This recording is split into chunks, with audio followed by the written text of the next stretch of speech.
Hey, welcome back. I'm Kimile, and this is Heal with Kimile podcast. What happens when you cheat on your wife and you leave your family for another woman? What happens to your kids when you do that? Specifically, daughters. I'll tell you my hunch on this. If men leave their wife for someone else, the wife loses, the mistress wins. So when you've got daughters that are paying attention to this and they're damaged by it as well, they look and they say, "Oh, I don't want to end up like mom. I want to be the one daddy picks." So I have had a recent girl in my practice that is young and she's only dating married guys. So my theory of what happened to her is correct. Her dad had an affair and left for the affair. And he's still with the women to this day. But her strategy for getting a relationship is to home wreck. So, what I'm trying to point out to her is that's probably not a good idea because now the woman is harassing her, calling her, "You're having an affair with my husband. I want to talk to you. How dare you?"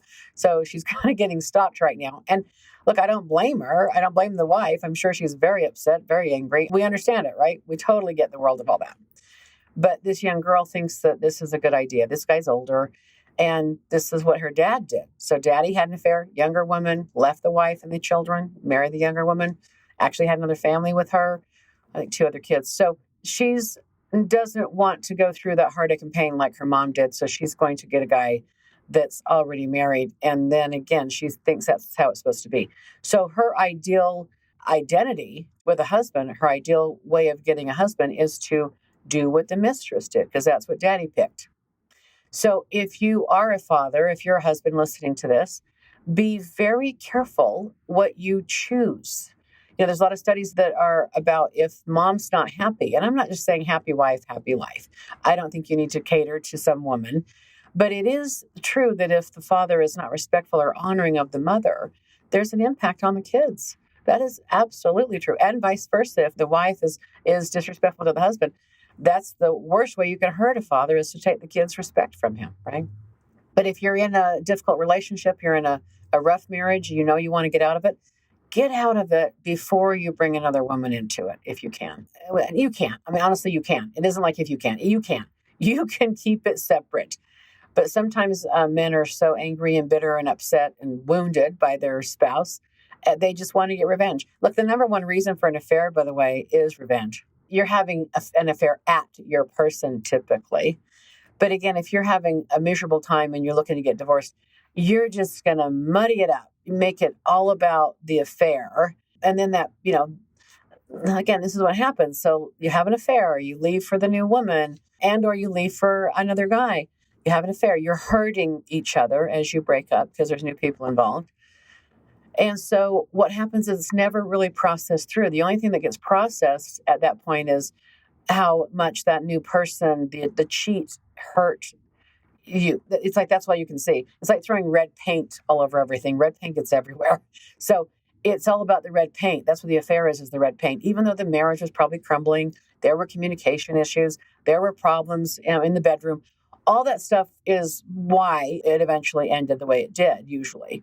But mostly it's lack of communication.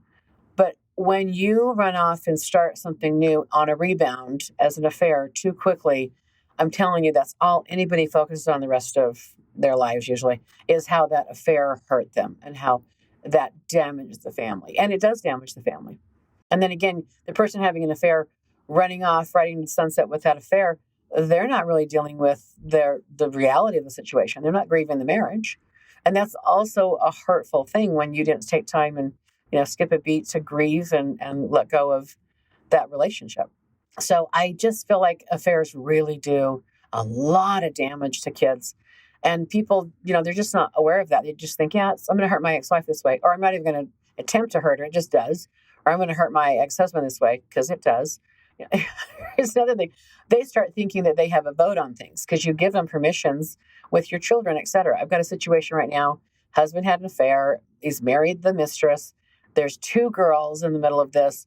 And, they were getting on pretty good until he married the girl, right? And now the woman, the mistress that he married, she's going to parent-teacher conferences instead of him.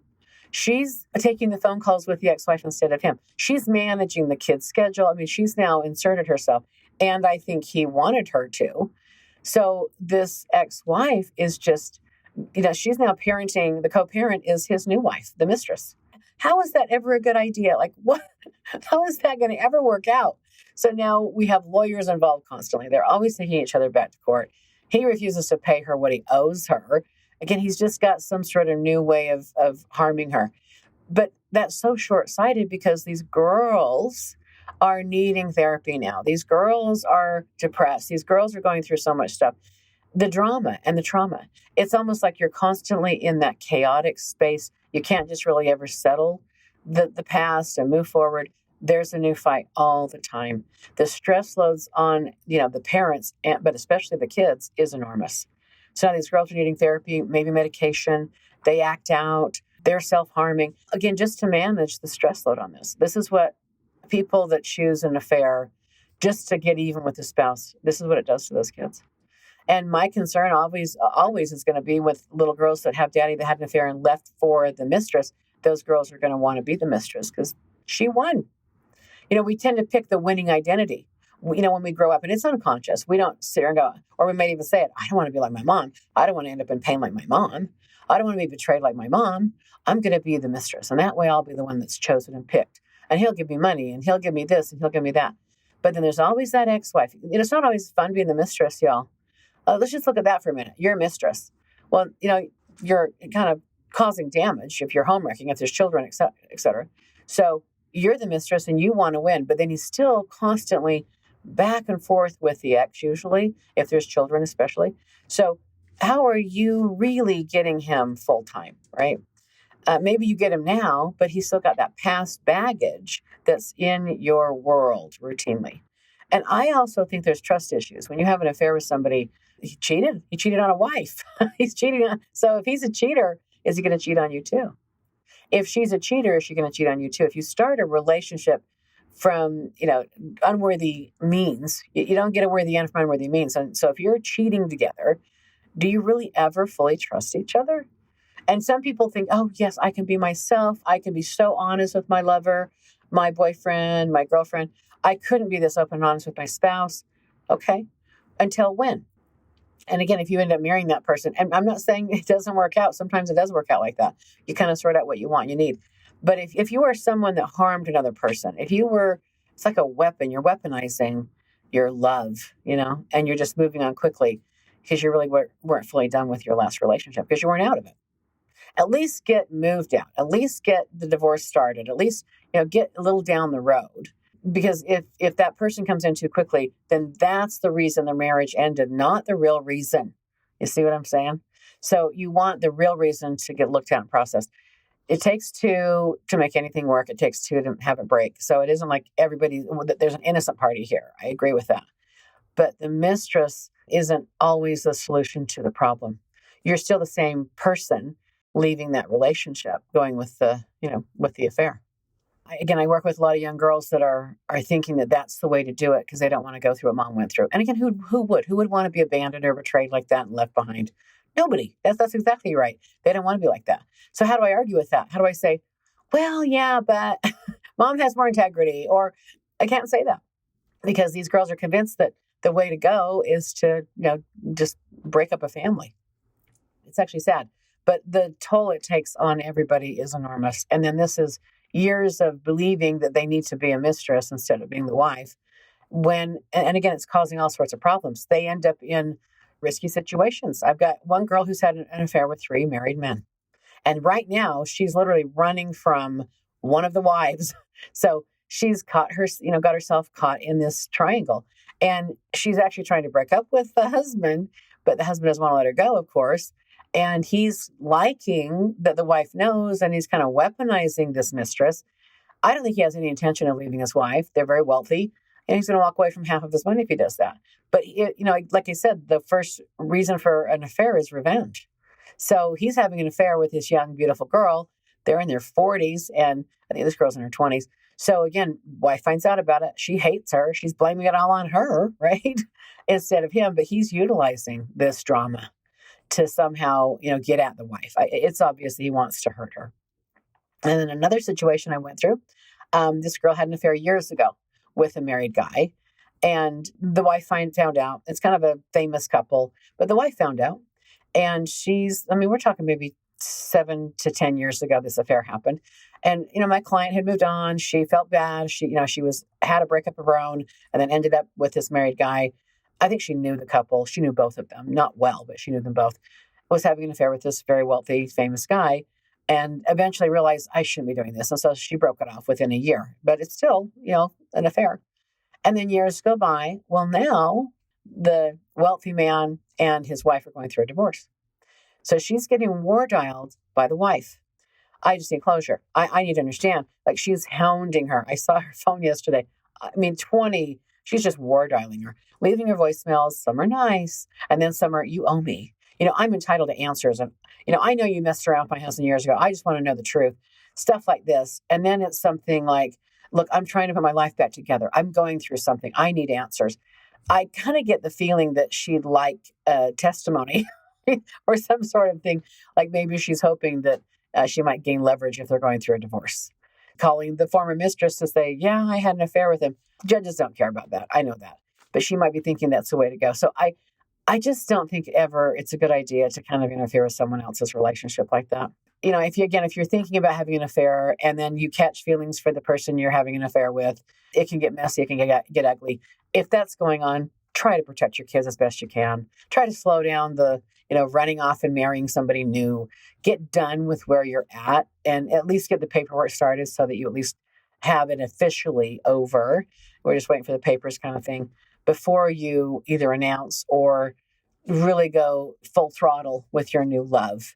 If you can show restraint, be measured in your reaction and your running, you're going to save a lot of heartache. And then I would tell everybody, if you're going through a divorce and it might be ugly or you're really having a tumultuous time with your spouse, for the sake of your future of your children, get into some therapy and try to leave with love. Take the high road. Don't withhold child support. Don't withhold medical payments. Make sure your kids have insurance. Like, don't put the kids through any more than they're already going to go through by losing you. They're already going to have a broken home. And when kids go through divorce with their parents, it's kind of like they look at their parents now and it's like, just kidding. We're not a happily ever after. We're not really families are forever. The bottom of their life, like the floor of their life is just destroyed. So their foundation of who they think they are is already going to be rocked. And I do think kids can recover. Like, I've done a lot of therapy with kids. And they recover if the parents quit the conflict. If they stop, having conflict, kids can get better. Mom gets happy, dad gets happy. Maybe they're better friends than they were in a marriage. You want to go for growth. There's no reason to keep this ugliness going. That's petty. And that just teaches your kids that, to never heal and never get over stuff. And eventually you'll pay a price for that because they aren't going to trust you and they'll be mad at you and they're going to go through their own little drama with relationships. What are you teaching them? You have children with somebody and then you want to be just in a war with them forever. What are you teaching your kids? That love, like that wasn't love. What is love? What is love for you if you're doing that? If you're in a situation where you're just wanting revenge from your ex, you hate him, you hate her so badly. I've got women I know that filed erroneous claims against their soon-to-be ex that he was a child molester to gain leverage in the divorce. Because if you have that claim and if you say that, well, whole little process starts going on in the court system. So now he's investigated, he's looked at, DCFS gets involved, and then the kids have to be interviewed. All of that to gain leverage. There's about 60,000 cases filed alone in Utah that go nowhere. I'm not saying that maybe some are real. I bet some are real. But most of them are false claims just to get more child support, just to dominate, in the court proceedings. Again, why is that a good idea? When you get divorced and you move on, let's just say this. When you fight with your spouse, and everyone fights, that's normal. People fight with their spouses. And then you go to your siblings or you go to your mom or your dad. Oh, I hate him. I hate her. Blah, blah, blah. And you bitch about them with someone or your friends. That person's not going to like your spouse because of what you just told them, that they hurt you and they're a monster. You're leaving them with that. They're still thinking that he's a monster. And even if you tell your kids this stuff, it stays, you're putting your kids in a really difficult position when you talk about your spouse with them, okay? Because they have to love you both. They're part of both of you. But, when you bitch about your spouse to somebody, you leave them with that person's awful, bad, sick, and wrong. And they don't like them for you. They're mad at them for you. But then you get back together and then they're so sorry. You make up from your fight. Things are great. But that person's still holding a grudge. You're still thinking, yeah, they should be divorced. They shouldn't be together. All that stays in play because you're using them as your therapist. Get a professional therapist, get a professional counselor so that you can leave it with them. But because if not, it's going to come out on your spouse. It's going to come out on your person. But if you do that with your kids, again, you're leaving them with something bad about each spouse. And let's just say that, you did that, you got divorced and you moved on, and then you met someone that loves you, that you love. And this is amazing. And you're actually grateful you're divorced, but you drug your family or your kids through all of that garbage and all that mud for so long. And what an awful effer he was or whatever she was. And they're left with all the lies or all the BS, all your victim stories, and they're fighting your battle for you. And then you meet someone and you're blissfully happy. Now what? And then you actually want the break from your kids. You want the ex around. You want him to come get him for the summer. You want the time and space to explore your new life. See, you set yourself up for a big problem when you do that. Because how are you going to now say, well, I was lying or I was exaggerating or at the time, yeah, okay, I understand that. But be an adult in how you deal with things is really my biggest point here. Don't treat your children like they're your friend or your therapist or the bank. Don't put money through your kids' hands to give to each other. Don't. Just leave the kids in the world of being a kid. And then you as adults deal with your stuff away from the kids. That's what I would highly recommend if I had any recommendation, especially going through a divorce with children involved. And then look to live again. You don't have to stay stuck in this rut of woe's me, the victim story. Yeah, it happens. It doesn't have to upset us. We don't have to glom onto some sort of problem and then, use it against them forever or go to court about it. I just see so much damage done to these kids because of a parental warfare. It really, really is child abuse. So hopefully, whoever's listening to this, hopefully you rethink your strategy of destroying your ex-spouse, and you realize that your kids come first. Maybe you can enroll your ex into that reality too. We avoid courts. Mediation is softer, gentler. If you can mediate your disputes, even better. Don't withhold money. Don't withhold time. And then look to start being happy and live again. That's the best thing you could do for yourself and your children.